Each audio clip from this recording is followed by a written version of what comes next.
Welcome to Salesology, conversations with sales leaders, the art of faster, easier, more profitable sales.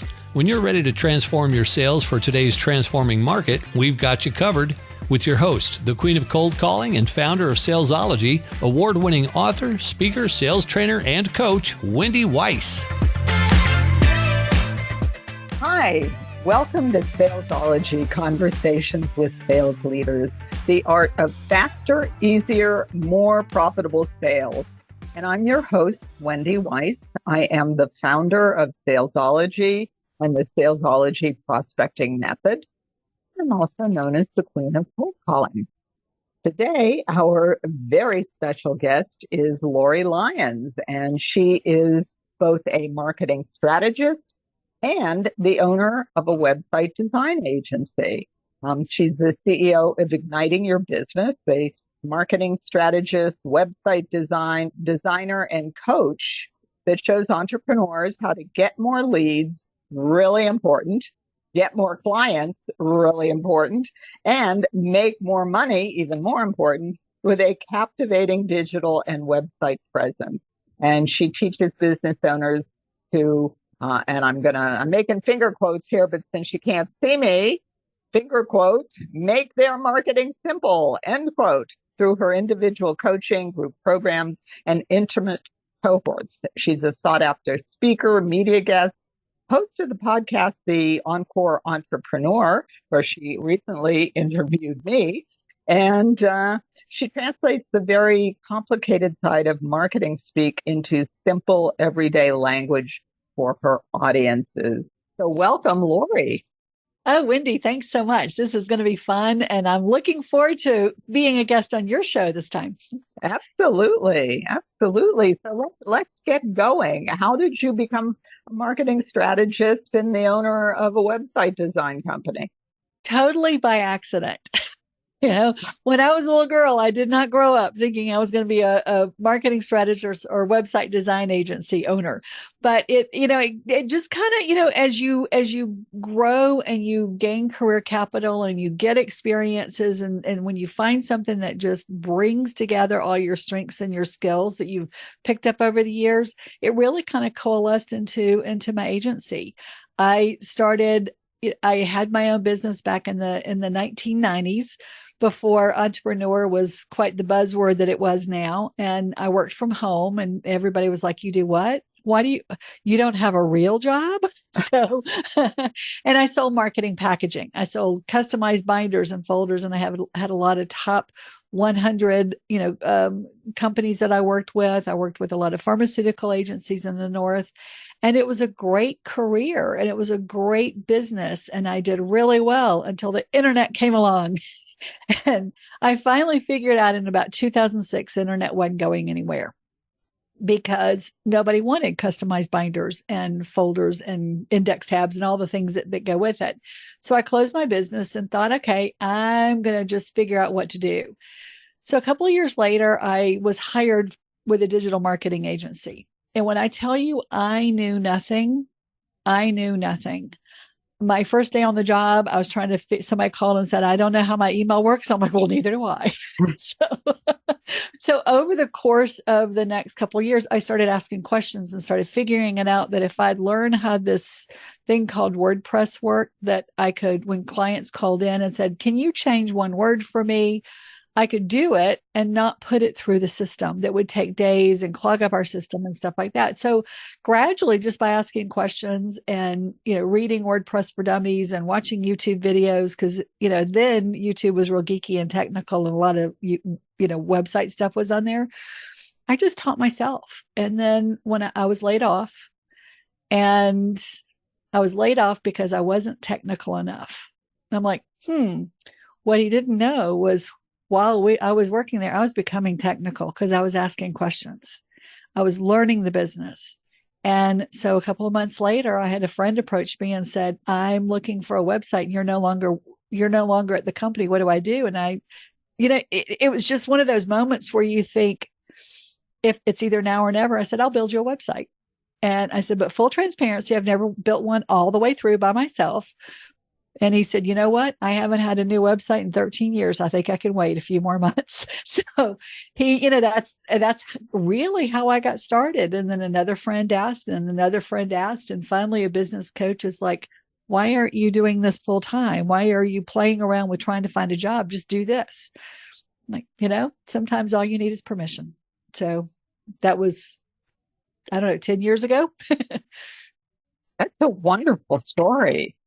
So how did that segue into what you're doing now? Because you're now also a marketing strategist. Yeah, I found out that as I was working with clients and working with building websites, 10 years ago, websites were very brochure websites. It was all information. Everything you did, you put out on a website, and people could go and say, all right, you can help me or you can't, and they'd leave or they'd contact you. But as the world changed and as marketing changed and as websites changed and they became more strategy oriented, I found out I was really good. All the things that I had done in my life had kind of come together and said, all right, I am really good with helping clients with their marketing strategy. I am really good with saying this will work for you or this won't. Let's put this on the website. Let's leave this off. Have them call you for this. You don't want somebody coming to your website and deciding on their own whether they're going to work for you or not. Excuse me, or whether you're going to work for them. You want to have a conversation with them. So that's the goal of today's websites. And as it just happened naturally, I was spending more and more time talking with my clients about other strategy outside of their website and how it would all work together. And so eventually clients said, after we've finished the website, I want to continue working with you because I've really gotten some good strategy from you. Let's continue. So it just really evolved naturally. That continues to be a wonderful story. And, I know today with social media that lots of times I've heard business owners say, well, what do I need the website for? Because I'm just going to go on Instagram or I'm just going to go on Facebook. So do people still need websites these days, and why? It's actually more important today than it was a couple of years ago, because what I tell my clients is if you want to make a cake, you're not going to go to one store to buy flour, another store to buy eggs, another store to buy sugar.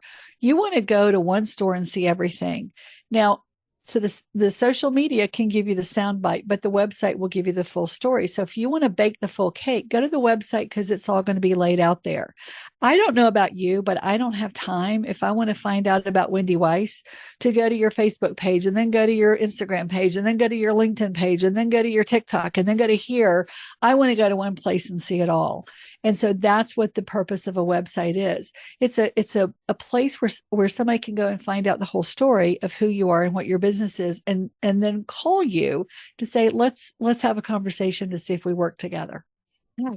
I was, as I was preparing for this interview today, I read a very interesting post that you had on LinkedIn about some numbers about websites, and I'll just read some of it. 97% of your potential clients go online to find businesses.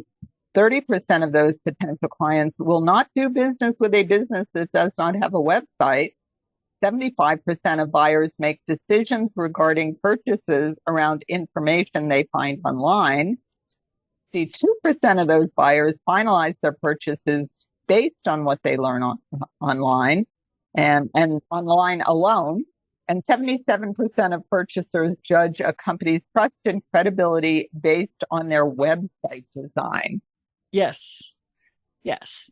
And you don't want it to just be a pretty picture or a pretty face, as I say. You want it to work for you. You want it to generate leads, something near and dear to your heart. You want to get clients from it. You want it. So it's walking a fine line sometimes of too much information and not enough information. And that's where a good website design company can come in.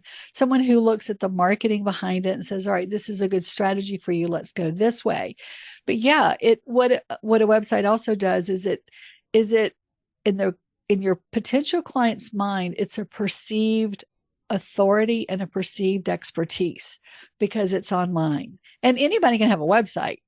but it's that perception that it gives you when you have a good website that a client will say, oh, look, somebody trusts them because here's what they have. Also, so many of us Google, we should all Google ourselves, make sure we're all good online by Googling ourselves, but your clients will Google you as well. So if you're coming up as the authority and the expert in your field through whatever means, whether it's podcasts or testimonials or social proof, then that's all the better for you as a business to get new clients so that they can know, it's know, like, and trust is what everybody says. But I think people have to like you, then know you, then trust you. So I reversed it a little bit. Absolutely. They're not going to trust you if they don't know you. Exactly. Exactly. And you have to like somebody to even want to take that next step to get to know them or trust them. Exactly. Okay. So why do you think marketing is so hard for so many entrepreneurs and business owners? Because I think we're sold a big bill of goods. Tell me more, please. Well, if you look at all of, we're all online, we're all on Facebook. We all see the ads of these coaches and companies that are out there and saying, oh, I made $1 bazillion in the last 2 hours and I was laying at the beach drinking Mai Tais while I was doing it. That's not real life. Most of us, we don't have that. We don't have that for whatever reason. And we have to work hard.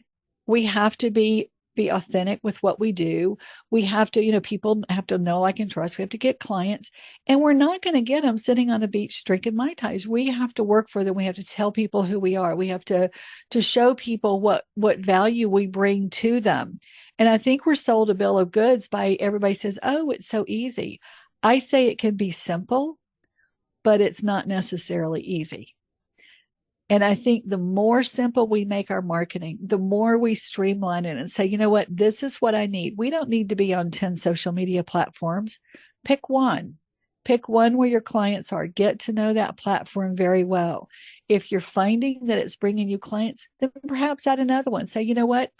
All of my clients are on Facebook. I'm going to go on Facebook. If Facebook works, bring in Instagram. If Instagram doesn't work, drop it. Go to LinkedIn. It depends on where your clients are. So keep it simple with your strategy. Keep it simple.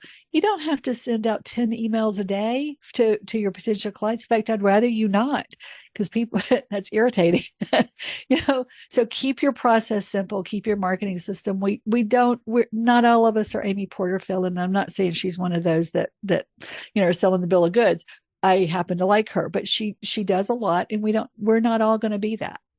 So what are some of the other mistakes that you see business entrepreneurs making with their marketing? They're overcomplicating things, doing too many things. Yes. What are the mistakes, and what should they be doing instead? Yeah. The other mistake that I see them making is they've got shiny object syndrome. And I don't mean it in the sense of we're going from one thing to the other. I'm saying we're not giving the what we're putting into place enough time to actually work. If you do go into and you say, you know what, I'm going to focus my marketing on Facebook, and you have a couple of posts on, well, that didn't work. I didn't get 2 million clients off of it, so that must not be good for me. So I'm going to go to something else. You have to give it time to work. You have to give it time to be seen by the algorithms. You have to give it time for people to process. And sometimes, this from sales, it takes 7 to 12 contacts before you make a sale. Easily, if not more. 7 to 12 contacts digitally before they even know who you are. And it's the same statistic. It's the same thing. So that's another mistake that I see them making, not giving it enough time to work and going from one thing to the next. So what is a reasonable amount of time to test something out to see if it's going to work? It really depends. I can't say it's going to be, 2 weeks, 2 months, 2 years, because every business is different. And every business depends on what your goal is. You could say, I want my goal with my social media to get me 10 new clients in the next 2 months. that's a pretty reasonable expectation depending on what you're doing and how often you're posting and where you're doing things. But if I'm not willing to take the time, I hate social media. I'm not doing social media. I'm not doing TikTok. Heaven knows I'm not a dancer like some of us are. So I'm going to go on podcasts. That's how I'm going to promote my business through marketing. Well, that could be a longer term strategy because a lot of times we do podcast interviews. I know with our interviews, they may not post for 2 more months. My interviews are on a 6 to 8 week turnaround. So that's a little bit of a longer term strategy. So unless I'm doing podcast interviews every week and building up that back end and that trail of podcast interviews, it could take a little bit longer. So it really just depends on what you're doing and how you're doing it. Now, if I'm going to spend $10,000 next week on Facebook ads, might be a little quicker. Yeah. Yeah. And certainly if you're doing podcast interviews, then you want a mechanism so that people can reach you. Absolutely. Yeah. Absolutely. Call to action. Call to action. Yeah. Yeah. So, I was reading on your website about something called domain name angst. And I thought that was very funny. So I thought perhaps you would be good enough to explain that to Sure. As the world has gotten bigger and as more people have come online, it used to be that the business gurus and the marketing people like myself would say, oh, you can't have a website unless you have a .com, or you can't have a website unless it's like 3 words and it's exactly your name. That's not necessarily true anymore because there's so many of them out there now. So sometimes we have to get creative, and it can be a lot of angst for somebody to figure out what to call themselves online. When I first started out, my company was called Ignite Marketing. And I don't know why it just, when my business coach said, you need to do this, it just came to me. It's like, okay, cool. Didn't do any research, didn't do any of this stuff. I just, sure, that's what I'm going to be. And started calling myself that. And then discovered that if I wanted that as a domain name, it was going to cost me $25,000. It was available, but I just wasn't quite ready to put that kind of money into it. So I became Igniting Your Business. Now, today, 10 years later, igniting is very hard to spell. I don't know why. I can't spell it. A lot of people can't spell it, but it caused a lot of angst because I was trying to find something that was a .com. Now you've got the choice of .ai.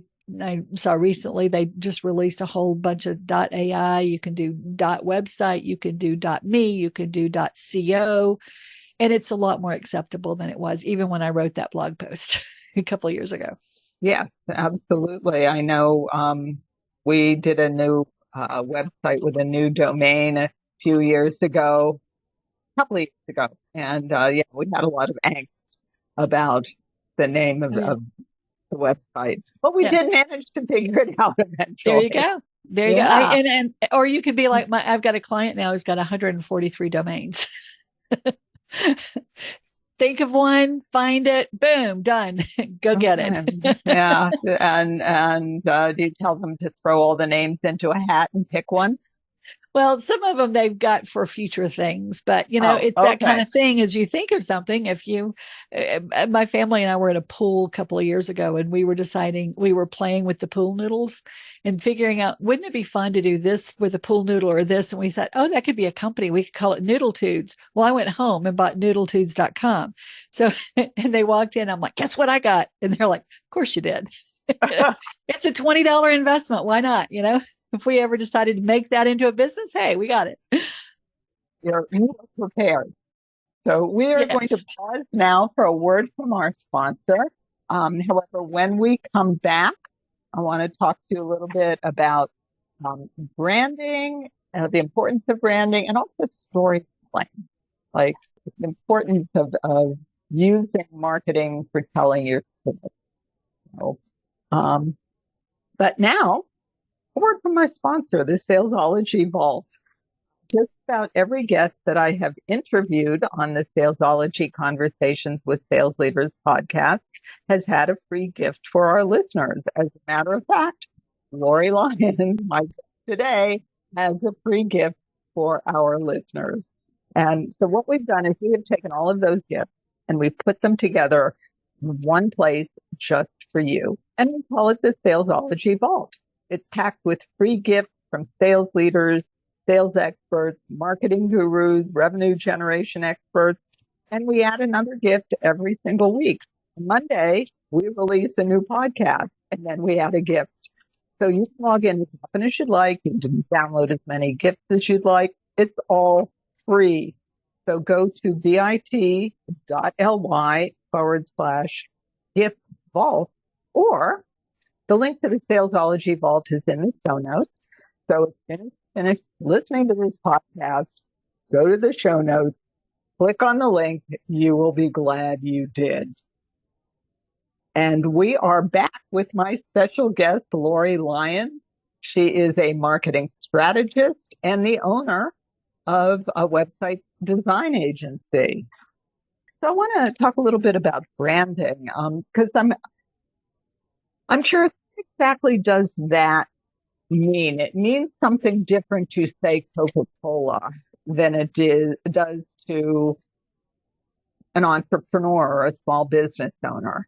So talk a little bit about the importance of branding and how it flows across your various marketing channels. Sure. Well, first, let's define branding. Branding is not what you think you are, but what everybody else thinks you are. So it's everybody's perception of who you and your company are. And as small business owners, a lot of times that's real intertwined. People don't say, I'm going to call Igniting Your Business. They say, I'm going to call Lori Lyons. So in that sense, they're kind of commingled. So when I walk out and when I'm speaking for my business, but I'm also speaking for me and the way I carry myself, the way I speak. Everything has to do with my branding and the perception people have of me and my company. And, it's not only the colors that we have in our business. It's not our brand colors. It's not our logo. Those are the visual representations of what we are. But for a lot of times for small business owners, it's more that intrinsic stuff that comes out, that it's the verbal branding. It's the way we speak. It's the, it's our energy. Are we fun? Are we serious? Are we very literal? Are we not illiterate? That's not the right word. Are we not literal? Do we take things? Do we wear jeans when we speak on stage? Are we in a red power suit? Are we high heels? Are we flip-flops? All of those things can affect how people perceive us and perceive our company. And for me, myself, I don't, when I'm on podcasts or when I'm on the stage, I don't curse. That's not part of what my brand is. I don't say the F word. I don't say the S word. And a lot of people do, and that's okay.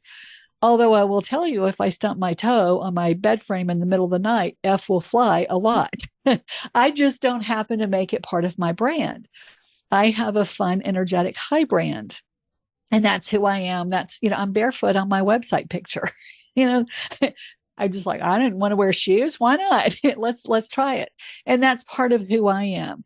It would not be part of who you are. Your brand is the beautiful blurb of purple that you have on your hair. You're tall. You're a dancer. You're very elegant.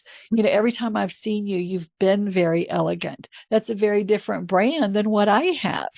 And it's how we come across. And there's nothing right or wrong about either one of them. It's who we are. And it's how our companies are. It's how our companies relate. Well, thank you for the compliment. You're welcome. Only 5'1". Seriously? You appear very tall. That's it. Yeah, I learned that in ballet class. So, So talk a little bit about storytelling, because I know that it's so important in sales. Yeah. And I think that's one of the hardest things to teach, because salespeople want to talk about the things, all the stuff. And it's hard to get people to talk about the actual stories. And the way I think about it is, every business in the world, like, has a unique story, because that's your business is the only business with your clients, and you've been able to help them however you've helped them. Oh, So absolutely. it's a unique story. And whether it's sales or marketing, to be telling the story. So how do you use that in marketing? How do you get your coaching clients to start telling their stories? Yeah, your story is how people relate to you. Everybody can relate to a good story. Everybody can be turned off by a good story. Everybody can be, it depends on how that emotion of that story makes them feel.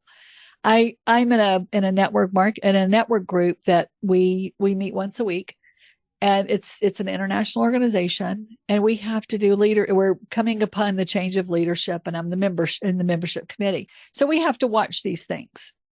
And I watched, and really they're really boring. But they're the kind of things you have to watch it, and then you have to stay engaged, because you have to move it forward to go to the next step. And they know if you've done it or not. And then they ask you questions. You have to answer the questions. So one of the things we had to do was we had to watch a video of the organization owner talk about goals and strategies. And I thought, what can I be doing while he's doing this?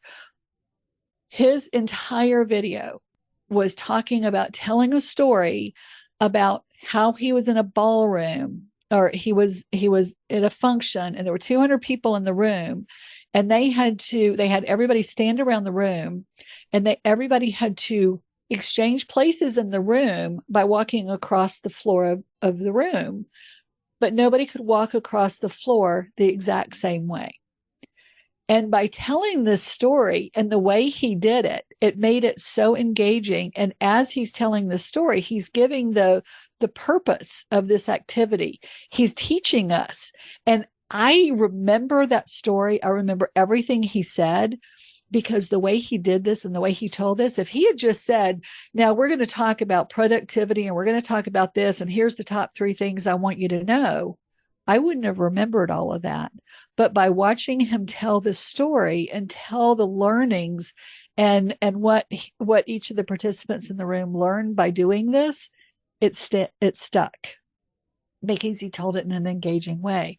So what we take from that is, if we tell stories about how we want our clients to perceive us, if we tell stories about who we are as people will remember that. Now, don't bore me with all of the details. Don't tell me this happened at 2:00 at 4:42 p.m. and who else was in the room for me, and I was eating my dinner while I was watching this story. You don't care about that. But by telling you what the story was and what the outcome was, that I just told a story. And I made my point by saying, I really learned from that story. So if we're on a stage, or if we're on a podcast, or we're talking to somebody and we use our stories to teach, then people will remember. Absolutely. Absolutely. So when you're doing websites, or you're coaching some of your clients, how do you get the stories out of them? You ask different questions. So tell me how many kids you have, and tell me the names of your pets. That becomes boring, because everybody does that. I just I'm working on a website design now for a healthcare company. And I was laughing with him. I said, if you go on a street corner and you see people on a street corner, half of them are going to be website design people, and the other half are going to be health insurance people. And we're elbowing each other to take control of the corner, because there are a bazillion of us out there. There's a bazillion healthcare people. So how are we going to make them stand out in this crowded world, especially coming up on, healthcare enrollment and all of that? So I asked them 10 questions, and they were things like, what was a turning point, or how did you help a client when it was a turning point in their life that maybe they saw healthcare differently? And he talked about being at a parent teacher conference and finding out that his child's teacher had cancer, and that her health insurance was not covering what she needed. And he was able to get her in that moment healthcare insurance that gave her peace of mind, that covered the rest of her, even with a pre-existing condition. So all of that, that gave him a method of saying, this is how I help people, and this is what I can do in a different way, other than just, I can help you find a good insurance for your family. So he used a story to illustrate that. Absolutely. We often have our clients with their clients to get the stories about how the work impacted or changed their lives. And one of the questions we'll have them ask is, what was going on before you started working with us? How did you feel about that? Yeah. And what's going on now, and how do you feel about it? And what's always very interesting to me, it is very to get our clients to ask the "how did you feel about it" question. They'll ask what was going on before, what's going on now. They will ask that. Yeah. It is very hard to get them to ask the question, "How do you feel about that?" Oh my gosh, talking about emotions. Oh no. Oh no. That's what you really want to know to tell the story. Oh yeah. The about page is the second most visited page on a website. Your homepage is going to be first. Then most people will click over to the about page to find out who you are, what makes you, what makes you different. Why am I going to relate to you? Why am I going to like, know, and trust you based on your about story? So if you make it different, if you highlight things about you that you feel, and you highlight emotions, not just I was born and, blah, blah, blah, blah, blah. But a lot of they tend to be biographies, not about you. Make it about you. Great advice. So I know, Lori, you have a gift for our listeners. I promised all of our listeners that you had a gift. So what's the gift? I'd better come up with one really quickly. One, yes. My gift for your audience is called Messy Marketing Mistakes that business owners make that cost them time, clients, and money. And it's the top 10 mistakes that often happen as you're doing things in your business, and you don't realize that you might be making a mistake that's costing you your clients or time or money, sometimes all three. So that's the top 10 messy marketing mistakes that you might be making. And I am going to download that as soon as we finish recording this podcast. Terrific. And the link for messy marketing mistakes business owners make that are costing time and money, the link for that will be in the show notes. So as soon as you finish listening to this podcast, go to the show notes, click on the link. Absolutely. And it'll probably show up in that wonderful vault too. And it'll show up in the vault. I just invited myself to the vault. Oh, absolutely. It's going in the vault. Absolutely. And where can people find you? People want to connect with you, Lori. Where's the best place for them to go? Sure. My website is ignitingyourbusiness.com. That's IGNITING, yourbusiness.com. I have a hard time spelling it. Or I have this wonderful site where everything is. It's called Lori Lyons, Lyons, 360.com. And then get all of my social media there. They can see some videos there. You can get a link to my podcast there. Everything is right there in one place, in addition to my website. Hey, and if you still can't spell igniting, that's okay, because we can, and we're putting the link in the show notes. So as soon as you finish listening to this podcast, go to the show notes, click on all the links. There you go. Yeah. So Lori, this has been a great interview. Would you put your hand over your heart and promise me that you will come back and we can keep talking? Absolutely. Absolutely. And I will tell you, I will, when Wendy and I interviewed on my podcast, we were talking about her hair, and I promised her that I was going to put blue in my hair, and I did hold my promise. I got a little blue in my hair. So the next time I come back, you won't be able to see it, but I'll have blue in my hair. That a lot more. True. I have purple in my hair. Lori has blue in her hair. Hey, so, that's visual branding, baby. Visual branding. There you go. So thank you all for listening to the Salesology Conversations with Sales Leaders podcast. with my very special guest, my very fun guest, Lori Lyons, who is a marketing strategist and owner of a website design agency. And if you have found value in listening to today's podcast, then please think about one business owner or one entrepreneur or one sales leader that you know that you think might also find value in listening to this podcast. And please do share the link with them. And until we meet again, visualize yourself surrounded by cash, really large bills. You've been listening to Salesology, Conversations with Sales Leaders, the art of faster, easier, more profitable sales. Be sure to follow so that you don't miss a single episode. And while you're at it, please leave a rating and review and be sure to share it with your friends. Tune in every week for more exciting insights and wisdom on transforming sales. And until next time, visualize yourself surrounded by cash, very large bills.